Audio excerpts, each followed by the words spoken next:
ચાલો હવે આપણે અભ્યાસ કરવાનો છે 11મા ધોરણમાં ચેપ્ટર નંબર 4 પ્રસારમાન. આપણે ત્રીજું ચેપ્ટર શીખી ગયા. એના મોટા ભાગના માપોનું અહીંયા રિવિઝન કરવાનું છે અને વધારે કંઈક નવું શીખવાનું છે. તો પ્રસારમાનના મુખ્ય માપો છે જેનો આપણે અભ્યાસ કરવાનો છે. આ ચેપ્ટરમાંથી પણ આપણને મોટે ભાગે 5 માર્કનો દાખલો પૂછાય છે. તો પ્રસારમાનના મુખ્ય માપ કયા કયા છે? તો એમાં આપણી પાસે બે વસ્તુ છે. પહેલું છે નિરપેક્ષ માપ, કારણ કે પરીક્ષામાં આપણને પૂછાય છે નિરપેક્ષ માપ જણાવો અને સાપેક્ષ માપ જણાવો, અથવા દાખલામાં પૂછ્યું કે ભાઈ નિરપેક્ષ અને સાપેક્ષ માપ શોધો, તો આપણને ખ્યાલ આવવો જોઈએ. તો પ્રસારમાનનું સૌથી પહેલું માપ છે વિસ્તાર, રેન્જ. એને સંકેતમાં કેપિટલ R વડે દર્શાવાય. તો સામે એનું સાપેક્ષ માપ છે વિસ્તારાંક. બીજા શબ્દોમાં સાપેક્ષ વિસ્તાર. બેમાંથી કોઈ પણ પૂછાય આપણી માટે સમાન છે. તો આ ચેપ્ટરમાં પહેલું માપ ભણવાનું છે આપણે વિસ્તાર, એની સાથે આપણે ભણશું વિસ્તારાંક. બીજું માપ ભણવાનું છે આપણે ચતુર્થક વિચલન. ચતુર્થક એટલે ક્વાર્ટરલી, વિચલન એટલે ડેવિએશન, એટલે એનો સંકેત છે QD. Q કેપિટલ કરવાનો છે, D સ્મોલ કરવાનો છે.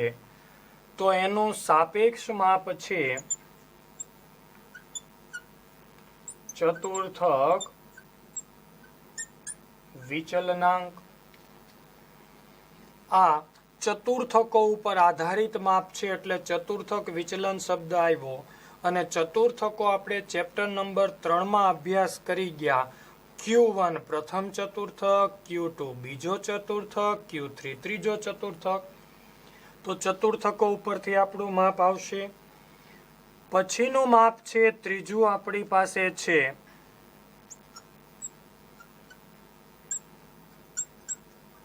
સરેરાશ વિચલન, મીન ડેવિએશન. એટલે આપણે એને સંકેતમાં કહીએ છીએ MD. તો એનું સાપેક્ષ માપ છે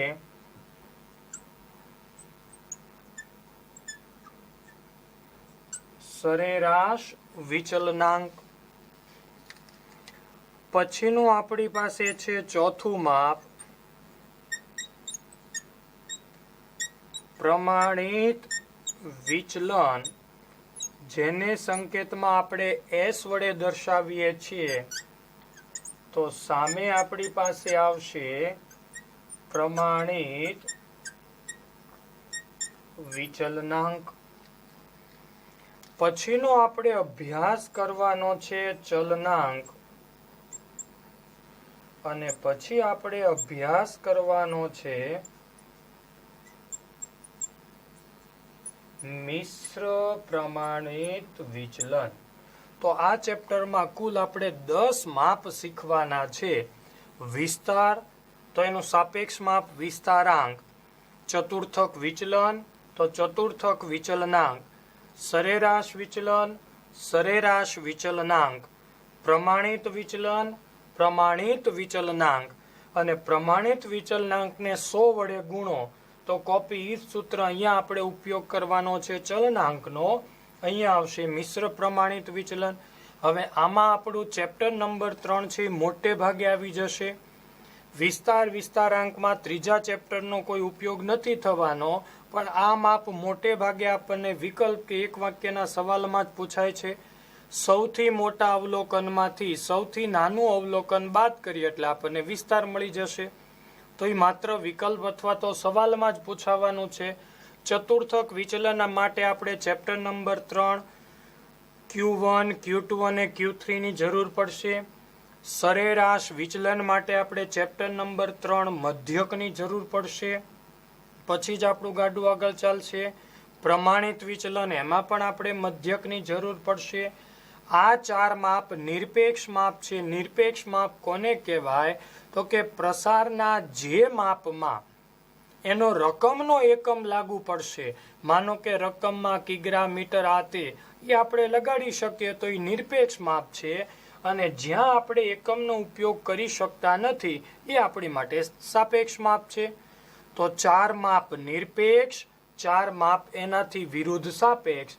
ચલનાંક સાપેક્ષ માપ છે આપણી માટે ઘણીવાર પૂછાય. તો બીજું સવાલ એવો પૂછાય ચેપ્ટર નંબર 3 માં સરેરાશનું શ્રેષ્ઠ માપ. તો આપણે શીખી ગયા વારંવાર મધ્ય. સ્થાનીય સરેરાશનું શ્રેષ્ઠ માપ ચેપ્ટર નંબર 3 માં આપણે ભણી ગયા મધ્યસ્થ. ખુલ્લા છેડાવાળું આવૃત્તિ વિતરણ હોય તો ચેપ્ટર નંબર 3 સરેરાશનું કયું માપ શોધી શકાય? મધ્યસ્થ. હવે એવું જ પૂછાશે ચેપ્ટર નંબર 4 પ્રસારમાનનું સૌથી શ્રેષ્ઠ માપ કયું?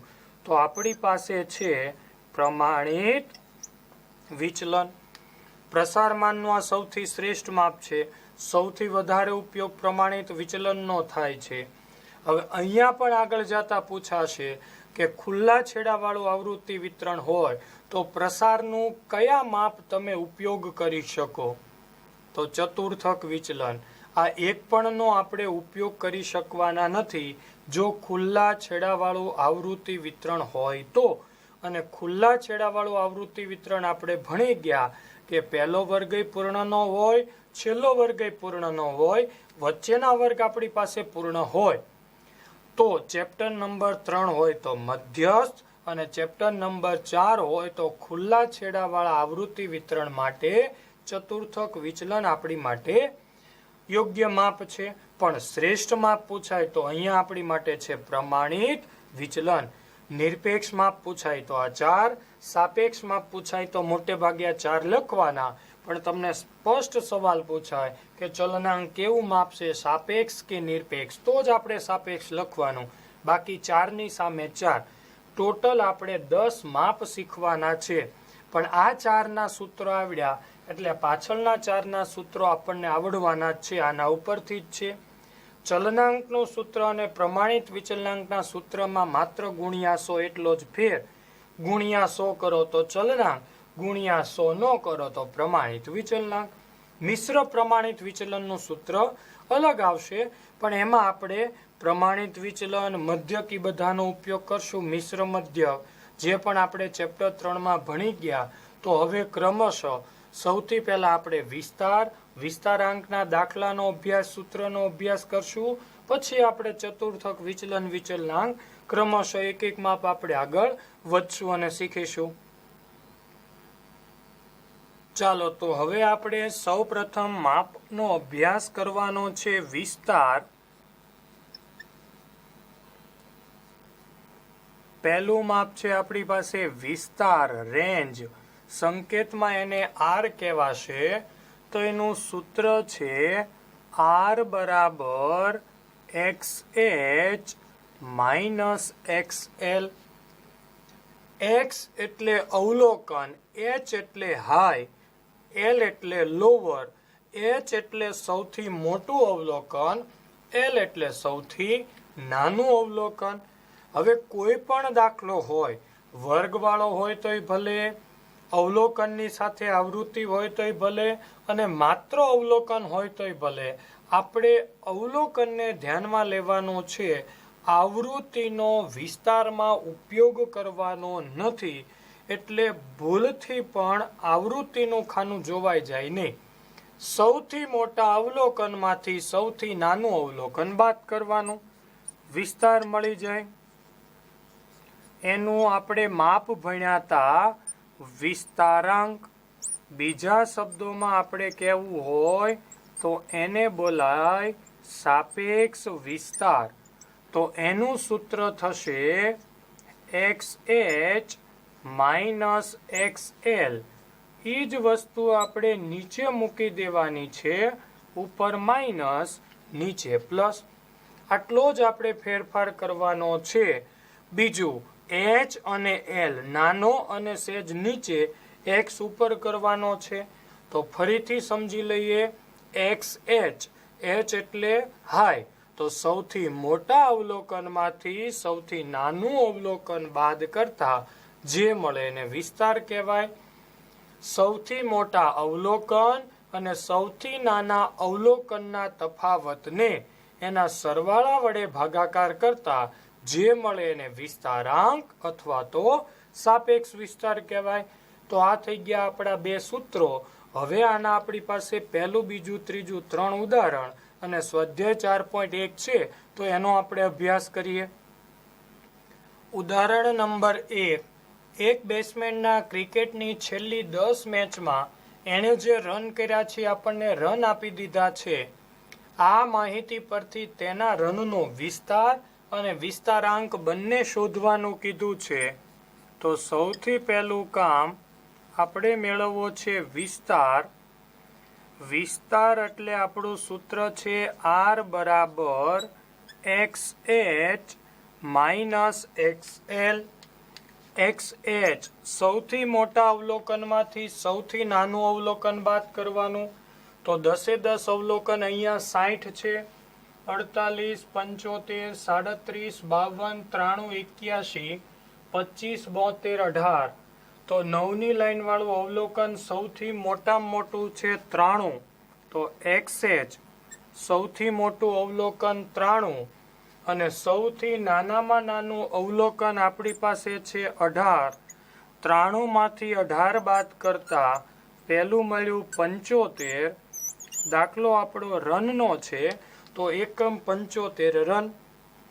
આપણે જ્યારે સમજાયું તો વિસ્તાર ત્યારે જ કીધું હતું કે નિરપેક્ષ માપમાં તમે એકમ લગાડી શકો.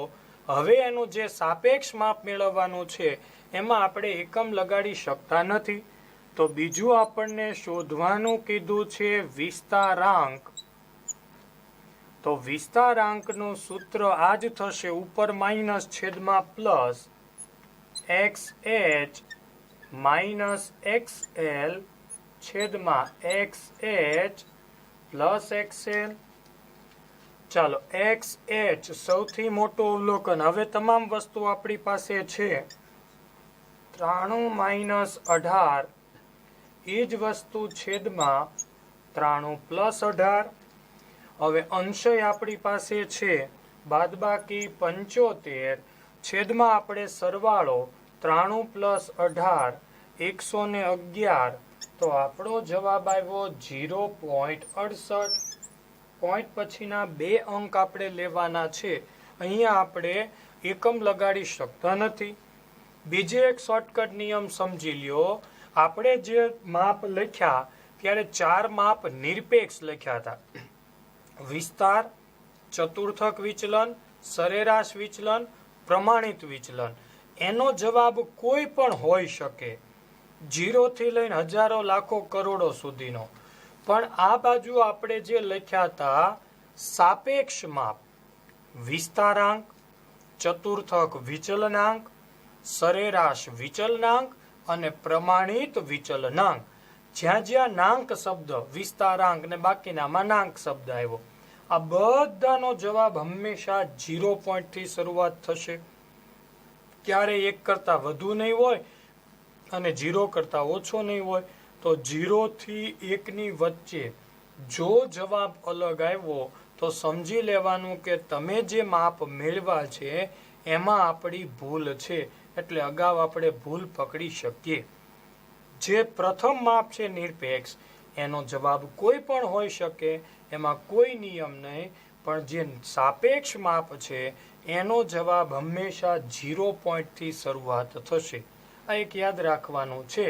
તો મળી ગયો આપણો બેટ્સમેનનો વિસ્તાર 75 રન અને વિસ્તારાંક 0.68. ઉદાહરણ નંબર 2. એક કારખાનાના કામદારોના માસિક વેતનની માહિતી પરથી આપણને વિસ્તાર અને વિસ્તારાંક શોધવાનું કીધું છે. કોષ્ટક આપણને આપ્યું છે માસિક વેતન રૂપિયામાં. અવલોકન આપી દીધા છે કામદારોની સંખ્યા એટલે આવૃત્તિ આપી છે. વિસ્તારાંકમાં આપણે આવૃત્તિનું ખાનું ભૂલ કરવા માટે આપેલું હોય જોવાનું નથી. માત્ર આપણે ઉપર જ ધ્યાન રાખવાનું છે પ્રથમ ખાનું. પહેલું માપ આપણને શોધવાનું કીધું છે વિસ્તાર વિસ્તારનું સૂત્ર આપણું થશે R બરાબર XH માઇનસ XL. સૌથી મોટા અવલોકનમાંથી સૌથી નાનું અવલોકન, તો ચડતા ક્રમમાં છે. સૌથી મોટું અવલોકન 12,000, સૌથી નાનું અવલોકન 3500. તો 12,000 માઇનસ 3500 બાદબાકી કરતા આપણી પાસે વિસ્તાર વધ્યો 8,500. એકમ આપણો છે રૂપિયા. તો પ્રથમ જવાબ મળ્યો. કામદારોના માસિક વેતનનો વિસ્તાર રૂપિયા 8,500 થાય.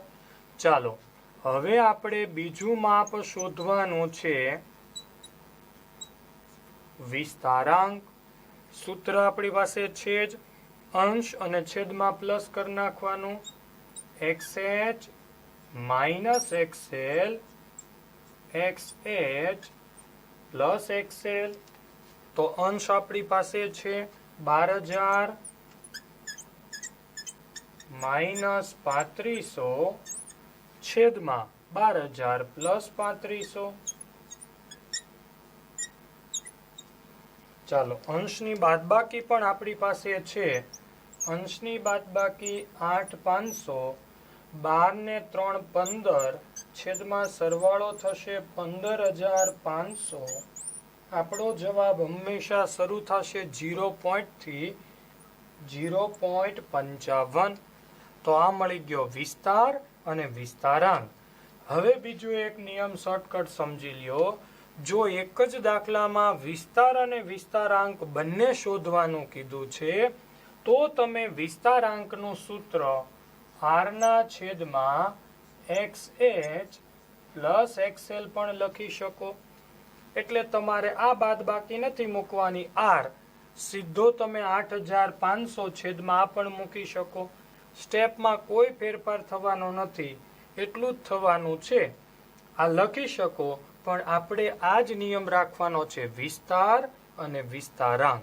આ ક્યારે લખી શકો? જ્યારે તમે અગાઉ R શોધ્યો હોય ત્યારે. આપણે એ નિયમ વાપરવો નથી. આપણે આ બે જ રીતે વિસ્તાર અને વિસ્તારાંક શોધવાનો. આ નિરપેક્ષ માપ છે, એકમ લગાડી શકીએ. આ સાપેક્ષ માપ છે, એકમ લગાડી શકતા નથી. ઉદાહરણ નંબર 3. કોઈ એક ફેક્ટરીમાં ઉત્પાદિત થતી વસ્તુઓને તેમના વજન મુજબ જુદા જુદા ખોખાઓમાં મૂકવામાં આવે છે. બોક્સમાં પેકિંગ કરવામાં આવતું હશે વજન પ્રમાણે. એની માહિતી આપણને આપી છે. એના પરથી વિસ્તાર અને વિસ્તારાંકની જગ્યાએ એનો શબ્દ આપી દીધો, સાપેક્ષ વિસ્તાર શોધો. વજન કિગ્રામાં આપી દીધો છે, એટલે આપણો એકમ કિગ્રા. વર્ગો આપ્યા છે, નીચે આવૃત્તિ આપેલી છે. પહેલા ઉદાહરણ શીખ્યા એમાં માત્ર અવલોકન હતા, મોટામાંથી નાનું અવલોકન બાદ કર્યું. ઉદાહરણ 2 માં અવલોકનની સાથે આવૃત્તિ હતી, તો આપણે પહેલું જ ખાનું અવલોકન ધ્યાનમાં, આવૃત્તિ ધ્યાનમાં લેવાની નથી.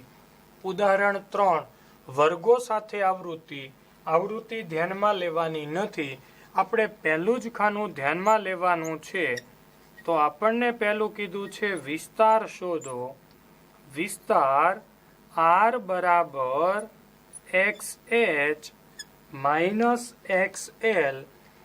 XH સૌથી મોટું અવલોકન આપણી પાસે છે 35 માઇનસ સૌથી નાનું 10. તો આપણી પાસે વધ્યા 25. એકમ લગાડવો હોય તો આપણે લખી શકીએ કિગ્રા. તો આપણને મળી ગયું 25 કિગ્રા.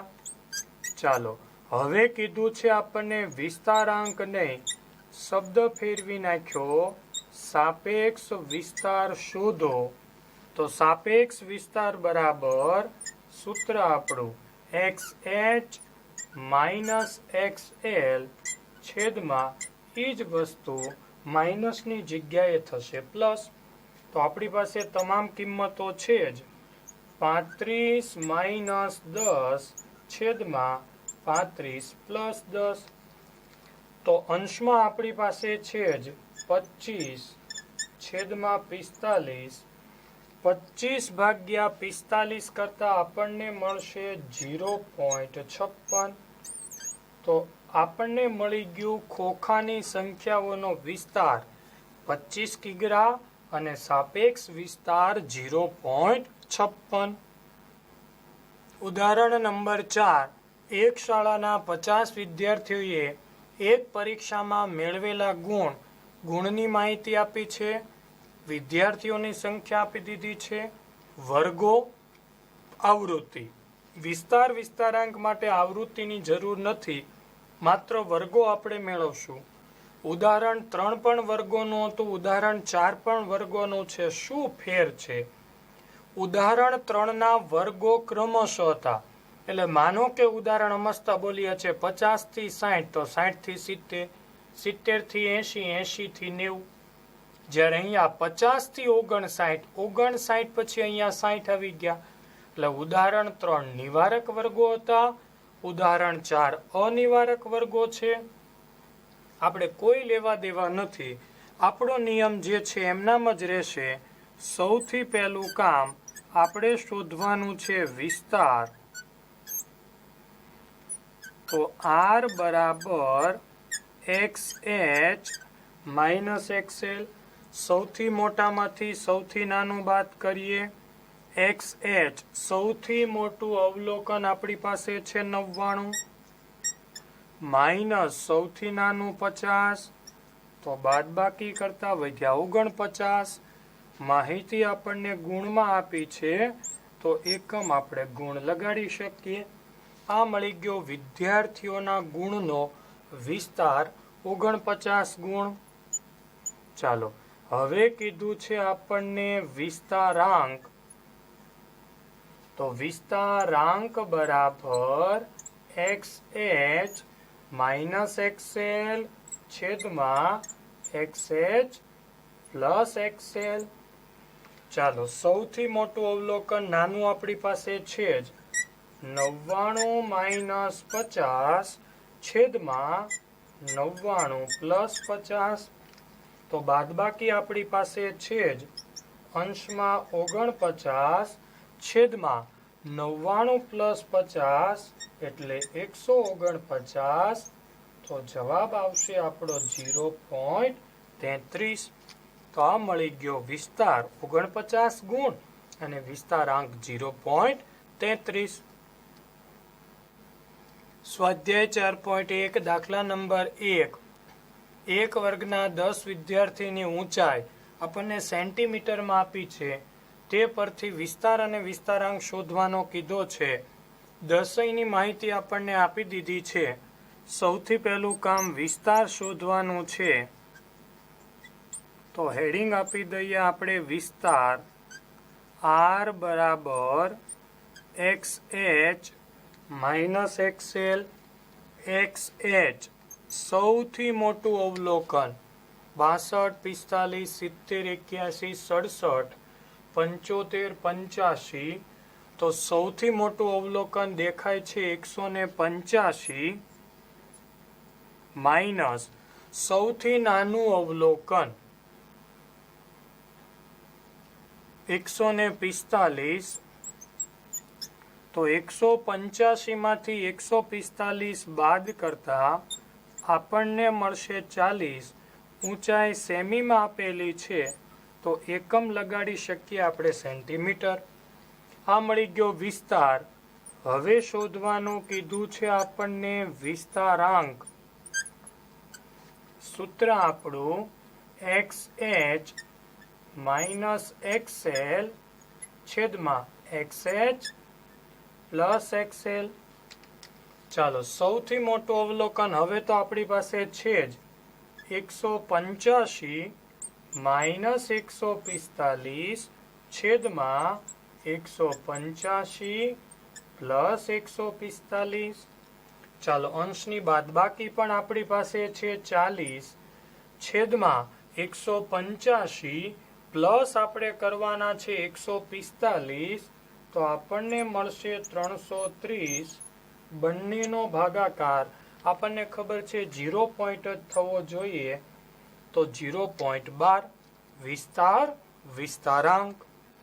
સ્વાધ્યાય 4.1 દાખલા નંબર 2. એક બસ કંપનીની 77 બસ શહેરમાં મુસાફરી માટે પ્રાપ્ય છે, ઉપયોગમાં છે. એમાં મુસાફરી કરતા મુસાફરોની સંખ્યાની માહિતી આપણને આપી દીધી છે. એનો વિસ્તાર અને વિસ્તારાંક શોધવાનું કીધું છે. હવે બીજું ખાનું આવૃત્તિ આપણી માટે કોઈ કામનું નથી, તો આપણે મેળવીએ સૌથી પહેલું વિસ્તાર. સૂત્ર છે આપણું R બરાબર XH માઇનસ XL. XH સૌથી મોટું અવલોકન આપણને આપી દીધું છે 37, સૌથી નાનું અવલોકન 2, 35. એકમ લગાડવો હોય તો મુસાફરો, તો આ મળી ગયો મુસાફરોની સંખ્યાનો વિસ્તાર. 35 મુસાફરો મળ્યા આપણને. ચાલો હવે શોધવાનું કીધું છે આપણને વિસ્તારાંક. સૂત્ર આપણું XH માઇનસ XL છેદમાં XH પ્લસ XL. તો બધું આપણી પાસે છે. સૌથી મોટું અવલોકન 37 માઇનસ 2 છેદમાં 37 પ્લસ 2. તો અંશની બાદબાકી પણ આપણી પાસે છે 35 અને છેદમાં સરવાળો 39. 35 ભાગ્યા 39 આપણને મળશે વિસ્તારાંક 0.9. તો આ મળી ગયો મુસાફરોની સંખ્યાનો વિસ્તાર અને વિસ્તારાંક. દાખલા નંબર 3. એક શાળાના વિદ્યાર્થીઓના આપણની ગુણની માહિતી અને વિદ્યાર્થીઓની સંખ્યા આપી છે. ગુણનો વિસ્તાર અને વિસ્તારાંક શોધવાનું કીધું છે. બીજું ખાનું આપણી માટે આવૃત્તિ કોઈ મહત્વનું નથી, આપણી માટે વર્ગો અહીંયા આપ્યા છે. સૌથી પહેલું કીધું છે વિસ્તાર. તો વિસ્તાર R બરાબર XH માઇનસ XL. સૌથી મોટું અવલોકનમાંથી સૌથી નાનું અવલોકન બાદ કરીએ તો સૌથી મોટા 80, સૌથી નાના 20.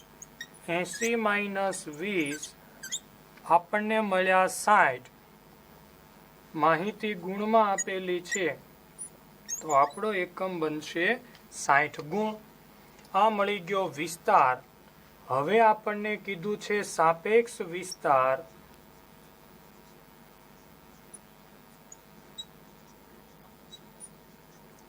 તો સાપેક્ષ વિસ્તાર બરાબર XH માઇનસ XL છેદમાં XH પ્લસ XL. સૌથી મોટું અવલોકન આપણી પાસે છે જ હવે બંને. 80 માઇનસ 20 છેદમાં 80 પ્લસ 20 થશે. ચાલો, તો અંશ આપણી પાસે છે બાદબાકી કરતા 60 છેદમાં 100 ભાગાકાર કરતા આપણને મળશે સાપેક્ષ વિસ્તાર 0.6. તો વિદ્યાર્થીઓના ગુણનો વિસ્તાર 60 ગુણ અને સાપેક્ષ વિસ્તાર 0.6. દાખલા નંબર 4. એક વિસ્તારમાં આવેલી 80 દુકાનોના દૈનિક વકરો એટલે રોજનું વેચાણની માહિતી આપી છે. હવે પૂછ્યું છે શું? વિસ્તારનું નિરપેક્ષ માપ અને સાપેક્ષ માપ. તો આપણને ખ્યાલ હોવો જોઈએ કે ભાઈ નિરપેક્ષ માપ એટલે વિસ્તાર. તો પહેલું આપણને શોધવાનું કીધું છે વિસ્તાર R બરાબર XH માઇનસ XL. ચાલો, XH સૌથી મોટું અવલોકન છે 34, સૌથી નાનું અવલોકન છે 5. તો વિસ્તાર આવ્યો 29. એકમ લગાડશું આપણે 1000 રૂપિયા. તો દૈનિક વેચાણ વકરાનો વિસ્તાર મળ્યો 29,000 રૂપિયા. હવે આપણને કીધું છે સાપેક્ષ માપ, એટલે આપણે 2 લખી શકીએ, વિસ્તારાંક લખી શકીએ, સાપેક્ષ વિસ્તાર પણ લખી શકીએ. સૂત્ર XH માઇનસ XL છેદમાં XH પ્લસ XL. તો સૌથી મોટું આપણી પાસે છે 34 - 5 છેદમાં 34 પ્લસ 5. તો ઉપર બાદબાકી મળી 29 છેદમાં મળ્યા 39. આપણો જવાબ હંમેશા સાપેક્ષ માપનો 0 પોઈન્ટથી જ શરૂઆત થવાની છે. તો આપણને મળ્યા 0.74. તો દુકાનોના દૈનિક વકરાનો વિસ્તાર 29,000 રૂપિયા અને સાપેક્ષ વિસ્તાર 0.74.